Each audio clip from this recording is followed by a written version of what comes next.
তো আজকে সকাল থেকে এই দিনটা কিরকম মেঘলা মেঘলা হয়ে আছে, ভালো করে রোদও বেড়ায়নি। আর কালকে রাতে আমার ছেলে বিছানায় শুশি করেছিল, তাই সব বিছানাগুলোকে ছাদে মেলে দিলাম। আর রোদ তো বেড়ায়নি, হাওয়াতেই শুকিয়ে যাবে। তো যাই হোক, আর আজকে সকালে একটু তাড়াতাড়ি উঠে পড়েছি আর সমস্ত বাসি কাজকর্ম হয়ে গিয়েছে। তো যাই হোক, তো তারপর কাল যে আমগুলোকে কেটেছিলাম, এখন সেই আমগুলোকে রোদে দিয়ে দিলাম, কারণ কালকে রোদে শুকানোর পর আজকে দেখছি আমগুলো কিরকম ভিজে ভিজে হয়ে আছে।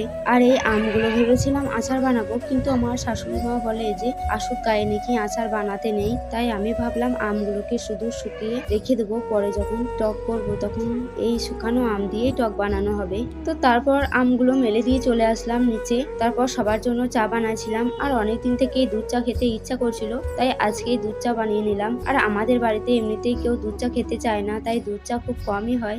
তো আজকে কি মনে হলো দুধ চা, তাই দুধ চাটাই বানাইলাম। তো যাই হোক, তো তারপর বাড়ির সবাই মিলে খেয়ে নিলাম। আর আমার ছেলে তো সকাল থেকে উঠেই খেলা করছে, সকাল থেকে কোনো কিছু খাওয়ার নামই নেই। সারাদিন খেলা করতে পেলে তো আর কিছুই চায় না। তো যাই হোক, তো তারপর কাল রাতে আমার বর ফোন করে আমাদের ছেলের জুতোর ব্যাপারে কথা বলছিল, কারণ আমাদের ছেলেকে যে এসে জুতো পরানো যাবে না, বাবুর জন্য আলাদা হাঁটার জুতো বানাতে দিতে হবে, কারণ আমার ছেলে পায়ের জন্য বারবার পড়ে যায়। তাই আমি ভাবছিলাম বাজারে কোন দোকানে জুতো বানাতে দেবো।